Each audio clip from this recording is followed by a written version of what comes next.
pulled into that high performance culture. I was very ambitious. I measured myself on metrics and quarterly goals and measured everybody else that way and thought that I could succeed by pushing harder and outlasting anybody else. By the time I got up to 16,000 feet, I couldn't sit. I had a duct tape and an inflatable pillow strapped around my body like a back brace, and I couldn't carry my own pack. I had to respect my body's limits, that it wasn't the way that it used to be, and that this shift might be something that's permanent. The inkling of what used to be. And he was very metered and very conservative and said, "I'll see you when you get home." And I thought, I was kind of pissed off. I thought, why isn't he happy for me? I mean, I've made so much progress. But he was right. Hello, everybody, and welcome to a brand new episode of the Autocrate Podcast. My name is Daniel Lugo. I'm your host, and today I have Nancy Deyo, and I think it's going to be a wonderful conversation today. So please take out your notebooks or anything you'd like to write on so that we can start learning. And Nancy, can you please introduce yourself to the audience? Yes, thanks, Daniel. Good to be here. Hello, everybody out there. I'm Nancy. I'm a former Silicon Valley CEO. And my life got turned upside down, and I went from being an executive and a wife and an athlete to a chronic pain patient, period, full stop. And I really look forward to talking to you about that journey and hope that some of the insights will help any of you out there who are struggling. Sounds great. So let's get started. So you just mentioned that you were a Silicon Valley CEO, and you deal with a 15-year journey of dealing with chronic pain. How did the high performance culture mindset of pushing through limits initially impact how you handle your injury? That's such a great question. I was definitely pulled into that high performance culture. I was very ambitious. I measured myself on metrics and quarterly goals and measured everybody else that way and thought that I could succeed by pushing harder and outlasting anybody else. And the curious thing about that is you think I would have learned how to tame that characteristic in my business, but I didn't. It was exhausting. It was stressful. And when our company ran short on cash, I was close to collapse, and I sold the business to my arch rival, which was a real disappointment for me and somewhat of a failure. And I decided that the way that I was going to come back was to climb the highest mountain in Africa, which is Mount Kilimanjaro. And it was going to be my redemption. It's how I was going to prove that I could still succeed and still achieve and perform in this culture based on productivity. And so I set out to climb the mountain, and I really, honestly, despite being an athlete, had no business climbing the mountain in the first place, because in my training, I had already injured my back running on a broken elliptical machine. And I decided I was going to climb anyway, because I was used to compartmentalizing my pain and overriding it and figured I could make it anyway. I was tough. So I set out to climb the mountain. And by the time I got up to 16,000 feet, I couldn't sit. I had a duct tape and an inflatable pillow strapped around my body like a back brace, and I couldn't carry my own pack. And I decided that I unfortunately couldn't make the summit because the next day, the last day, was going to be the hardest one. And I was either going to get really, really badly injured or hurt somebody on the team. And so I just started to descend with two porters who unfortunately didn't speak any English. They only spoke Swahili. And within an hour, I had collapsed and was just face down in the dirt. And they carried me, and we made camp that night. And at midnight, I remember waking up at 16,000 feet in this tiny tent. I was 41 years old. I was by myself, and I couldn't move my legs. They just felt disconnected from my body. And I felt like when I tried to shift that somebody was driving a steel rod through my spine. So the pain was just unbearable. And I had two thoughts. I thought, number one, this could be it. I might be bleeding out and I might end up with my name on a plaque, like a lot of climbers who don't make it down the mountains that they climb. And the second thought I had was my whole life has been structured around pushing through, pushing harder, and it is not working for me. It's really caused me harm. And you would think that I would learn right in that moment that maybe the habit and the strategy I'd used in business wasn't going to work to fix what was happening. But it took me 15 years to realize that resilience isn't necessarily about pushing harder. It's about finding a different way to live. And that was the incident that careened me into 15 years of chronic pain. Wow. Ma- Because, being able, no, not being able, being close to death is something that I have experience with. I went through one of my surgeries and I almost died in that one. And once you get close to death, you get to rewire your brain all around it because everything changes for everyone. But I wanted to ask you, what do you mean that resilience changed for you? Because for me, at least to this day, it's still about pushing past my limits. But I just wanted to grasp at what your thoughts are after that experience. Well, I think for me, resilience used to be about coming back, bouncing back, and about pushing through. And in my case, what I learned was for my body, that started to cause harm. The harder I tried, the more setbacks I would have, the more the pain escalated.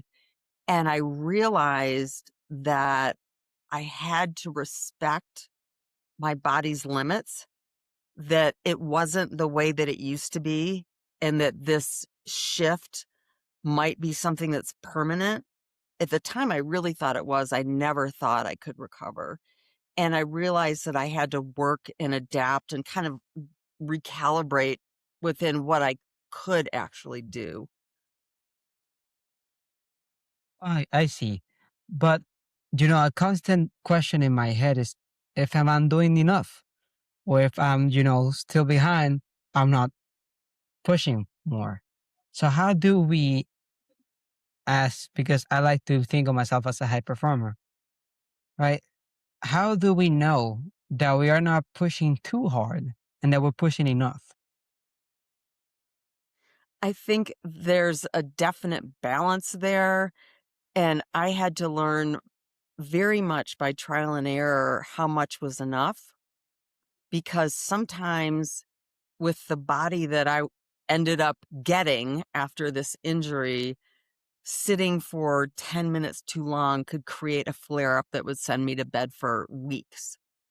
The pain was really out of control. And the only way that I could manage that was by lying down all the time. Sitting was too painful. So I think sometimes still persevering can be a very worthy goal, but you just have to do it in a slightly different way that respects what your body is telling you about your pain and what your mind can handle. I agree with that. I think it's important because if you are pushing too hard and you are injuring yourself more, you're not actually doing anything. You're making things worse. And Yeah. I put myself there. Yeah. I mean, I'll give you a crazy story. About 5 years into the journey, I was spending my life lying down. I was completely dependent on fentanyl. And I really thought there was no future. The person I used to be was left way behind. And the doctors had pretty much fixed what was wrong with my back through surgeries, through three surgeries, in fact. And I decided that the thing that I needed to do as a last ditch effort was to go to the Mayo Clinic in Rochester, Minnesota. And they had a 3-week rapid pain rehab and drug detox program. And the curious thing about the program is they pushed so hard. everybody in that program was really pushed to their limit. And in the first week, they pull you off all the drugs. And we can talk about that later, but withdrawal is a really real and frightening experience. And anybody who's gone through it knows what it does to your body, what it does to you neurologically, and what it does to you physically to be pulled off drugs and not titrated very carefully under um, strict doctor's observation. But that happened in the first week. And in the second 2 weeks, they tried to force back physical function. So I went in there lying down on the conference room floor because I couldn't sit. And in 2 weeks, they had me sitting, just gritting my teeth through, pushing to sit longer and walk further and start to do the activities of daily living. And at the end of it, I thought I was starting to be successful. And I remember calling my doctor and saying, I think I might get my life back. I can see the inkling of what used to be. And he was very metered and very conservative and said, I'll see you when you get home. And I thought, I was kind of pissed off. I thought, why isn't he happy for me? I mean, I've made so much progress. But he was right. And I got home, and a day or two later, I had crashed and landed in the hospital for intractable pain and put on more opioids than ever before. And I think what I realized is that in the Mayo Clinic's program, for me, it was too much too fast. They pushed me so hard, and that was my nature. So I pushed myself. And I remember the doctor coming into the room in the hospital and saying, we ran a bunch of new tests and there's just nothing structurally wrong with you. We can't find anything. We will try to help you with your pain, but we need to discharge you. And on that day, my husband went looking for nursing homes to put me in. And, this is for a 40 something person. That was not the place for me, but he could not care for me at home. I was too weak and dependent and in too much pain to have a person who wasn't a medical professional managing my care. And at that moment, I thought, oh my gosh, this, everything that I've based my life on is now hurting me. And pushing hard is causing me, it's harmed my body. And I need to find a way back that uses a different approach that focuses on the good and what I can do and what my physical limits are and respecting that. And in a way, I felt on my own, but I had to find a way forward because, like you, I was still determined. I had that high performance gene in my body that didn't want to quit, but I just had to do it in a different way. I like that. In your bio, you mentioned that your life no longer responds to effort the way it once did, like you were just speaking about. For high achievers who believe that any problem can be solved with enough hard work, what is the hardest truth they have to accept when life forces a sudden stop? I think there are a few things. I think that they will they may realize that this striving, high achieving, pushing hard mentality at some point or another is going to catch up to their body and to their mind, either through physical ailment or stress or a complete breakdown or needing to change jobs or leave what they're doing. I also think that it changes the way that you lead. And I think there are a lot of people out there in your community who are probably leaders in their companies, in management positions, and they cannot hold everybody up to that standard. I mean, it takes listening. Sometimes it takes realizing that being open and maybe even a bit vulnerable about your condition is going to create a collaborative and empathic environment, and that there is a way forward that isn't always just about metrics and achieving the next goal. I think that's important because often we are too focused on numbers. And then once we look at those numbers, we might think that we have to push harder, but that pushing harder is making your body take a toll. And your body doesn't tell you that in the moment. It takes some time to do that. So most people view resilience as bouncing back to who they were before. Your experience suggests it's more about reconstructing a completely new identity from scratch. What does true adaptation and rebuilding look like when there is no going back to the old version of yourself? I think the first thing that needs to happen in rebuilding is you can't hold on to that person that you used to be. You got to let it go. And that's really hard. That was hard for me because I liked who I was and I liked my life. I thought it was pretty great being able to run a company and travel and have friends and do things spontaneously and achieve great things. I think the second thing is not fighting what's real, not fighting reality. I had to learn to accept what for me in my body was a new normal. And that was a life that looked really different. It was one that was lived mostly horizontally. That's not the way that, all of us get through life. And that's not the way that we present ourselves out in the world. It's a pretty unusual thing to come across somebody who is so disabled that they can't sit. So that presented some real challenges. But what I realized in the rebuilding was that my brain was fine and I could still think, I could still learn, I could still make decisions, I could maybe still help people. So the decision that I made in rebuilding was that I wanted to get back in the world because I had been a shut in for over a decade, mostly in my bedroom in horrible pain, unable to really walk, unable to sit, unable to participate in any normal activities of daily life, and certainly not able to run a company. So the decision that I made was to go back to grad school. And I first applied and got in and thought, I'm going to defer because I can't sit yet. And I have no idea how I'm going to go to school. I mean, I had this purpose in mind. I was going to rebuild that way. I was going to pivot my career a little bit from technology to trying to lift up other people, particularly girls and women. And I ended up realizing that if I waited until my body would allow me to be, quote, normal, I was going to wait forever. And so I decided to just re enter the world horizontally and I went back to grad school, but I was lying down in the middle of class on an army cot because that was the way that I could function. I felt okay if I was horizontal and I could still use my brain and still go to class. So that's what I did.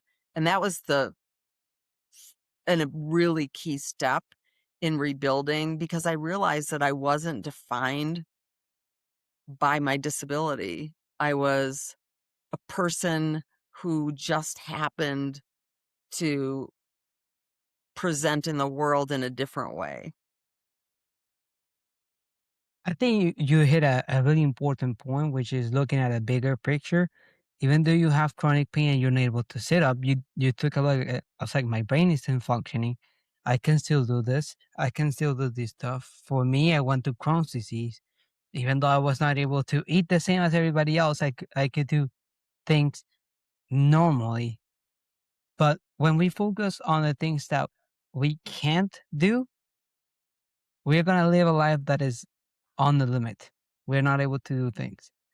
But if we look at things and we look at the bigger picture, okay, I'm going through this, but I'm still able to do a lot of these things. Wow, how that changes the perspective of how you look at life and you live a more positive life after that. It's more, I couldn't agree with you more. I think it's more about recognizing where there's still a lot of possibility. And instead of focusing on what you can't do, you focus on what you can do. And you just know what your guardrails are. Mine happened to be that I just really couldn't function and sit.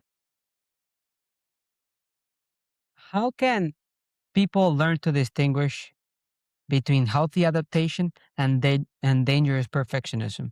Because I'm a perfectionist myself. Wow, I am the classic. I should say I'm reformed.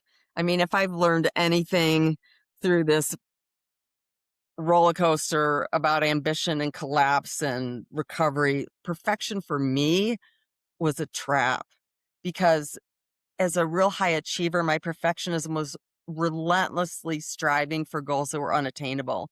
I mean, I thought I needed to be smarter, funnier, younger, better, uh, you name it, the next level up in my career. And I think it's why teenage girls starve themselves to look like a Barbie doll. I think it's why ambitious entrepreneurs go from startup to startup looking for the brass ring. I just think perfection, the hard thing is it's in a way it's not attainable. And it can be a little bit destructive because if something breaks, you fall apart and it links your identity to performance and it ties your self-worth to performance. So if you can't perform, it's not just failure, it's complete meltdown. So for me, I learned that resilience wasn't about getting it right, wasn't about being perfect for sure. It's about like, how do you stand up on 2 feet when things go wrong? How do you stay intact? And it's about trying because you're gonna fail. That's for certain. We're not gonna be right 100% of the time. We And are. for We are. sure, if 9 out of 10 startups fail, the ones that people talk about are the one that succeeds, not the other 9. And I think the real lessons and the insight come from the 9 The that other didn't nine. make it if we're open to learning from it. Yeah, and that goes into my next question. Why do you think the actual process of survival and healing is often much messier than the polished things that we see in social media? Oh, okay. Social media. Well, first of all, survival for me was not this clean victory. It was humbling. It was really painful and it was a mess. I mean, I was a CEO, I was an athlete, I was a wife, I had a career, I had friends, I had like the dream husband. And I survived the failure of my startup. I survived the failure of Kilimanjaro, but my life was just upended in such a way that it was reduced to a walker and a bedside commode and a husband who became a caregiver and a cocktail of drugs on a side table. And I think, survival sometimes looks like a comeback or a victory. And it looks like your life might be getting smaller, not bigger. But there's just not a clean ending. It's not my beautiful life that is portrayed on social media in many cases. It's living in the middle of the mess and surviving it. And for me, it was like staying present inside a body that might never be what it once was. And, part of the reason that I ended up writing the memoir that I did was because I feel like people portray survival as triumph. And I just don't think that's telling the truth about what sometimes it takes to survive. It's a struggle. And I think that if we're honest about it, people will not feel so alone when they have pain or when they have loss or when they have anything that disrupts their life. I agree, but at the same time, I will argue, I will give this counterpoint that we should see it as a triumph for ourselves, at least, right? Because when we go through it, and I know you did, and I did, I see it as a triumph because I didn't give in, right? One of the things that you mentioned was that you were dependent on opioids. I was so afraid of that. I was so afraid of, because I'm 22, but at the time I was 18. Oh I my. was I was so afraid that I would fall into the opioids because I was in pain. Yeah. But I see it as a triumph because I didn't. I'm doing this podcast with you right now. I'm not dependent on drugs. So I think you are right in the point of saying we should be honest about how we went through it and the struggles, because everybody will see, okay, they went through sort of similar, and that's why I do this podcast, right? But at the same time, I see the perspective of, yeah, it should be a triumph because you didn't fall in the trap. I think that's a really, really fair point, Daniel. I think that anybody who doesn't give up is triumphing. So many people take their life, and looking at the numbers, you're gonna see that it should be a triumph. It's like if a startup 9 out of 10 fail and the one succeed, that one doesn't have to feel like they didn't succeed because they triumphed over the other nine. They survived and they are in business. I studied business, right? So looking at that and thinking of as a triumph, I think I'm being honest because we have to do both sides. We have to be honest Absolutely. about how we went through it, and we have to be glad that we succeeded. And that goes into my next question. I just mentioned that you went through navigating opioids, and I almost, I didn't want to say it, but I got close, right? What is something about that physical and psychological battle that the general public completely misunderstands? Oh gosh, I have so much heart for anybody that struggles with an opioid use disorder because opioids, it's not just that they relieve pain, but they teach your body that it can't function without them. And when I went through that rapid detox at the Mayo Clinic partway through my recovery, it was like somebody had ripped a Band-Aid off a raw wound. And, physically you're nauseous and you can't sleep and your nerves are on edge and every sound is amplified. And, I would say the emotional impact is just as nasty as the physical one. And they work really well at first, but tolerance builds and dependence comes very quickly. And suddenly you're not taking them to feel better. You're taking them to keep from feeling worse. And I think that breaking this cycle is it's so much more difficult than anybody realizes, and the relapse rates for opioids are as high as 60%, and that's frightening. I mean, that happened to me. I came home from the Mayo Clinic clean. I was just euphoric about not being on opioids anymore, and I ended up on more than ever before, and it took me until year 15 to get off the drugs once and for all. So I think people need to realize that it's a physiological battle and have some compassion for people that end up by no choice of their own necessarily on these drugs for pain that's just insufferable. And, I applaud you, Daniel, for not heading in that direction because that takes some real fortitude and strength and I wasn't strong enough to be able to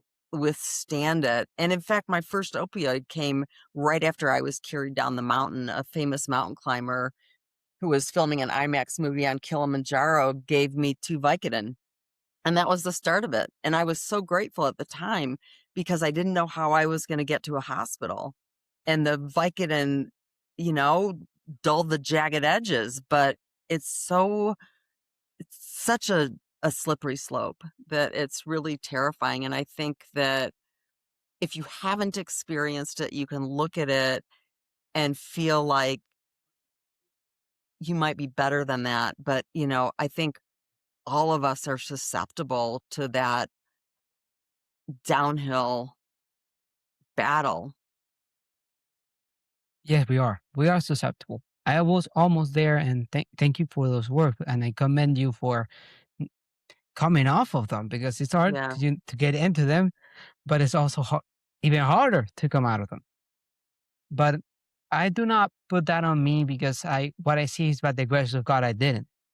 Because I remember that they had me on morphine, and they had, I think this is pretty stupid. I said this before in the podcast, but they gave me a button that I could press, and every 10 minutes I could get a dose of morphine.